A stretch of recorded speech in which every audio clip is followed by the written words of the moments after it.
Ez duzu sinistuko, baina gehien erabiltzen diren 10 pasahitzak segundo bat baino gutxiagoan hackeatu daitezkela jakin dute adituek. Bai, segundo batean.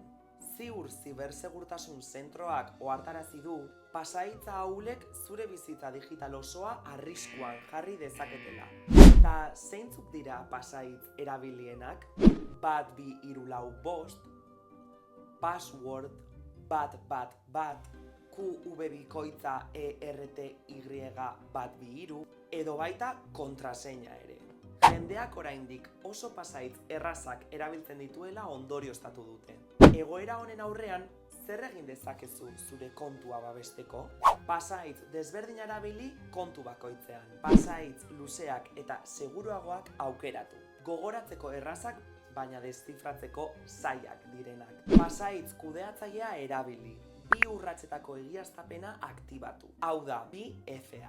Baimenik gabeko sarbide saiakerak blokeatzeko tresnarik eraginkorrena da. Horri esker, norbaitek zure pasahitza lortzen badu ere, zailagoa izango du zure kontutan sartzea. Eta gogoratu, norbaitek zure pasahitza ezagutzen duela sumatzen baduzu, aldatu. Zuk pasahitz segurua erabiltzen duzu, ala oraindik 123456 erabiltzen duenetakoa zara.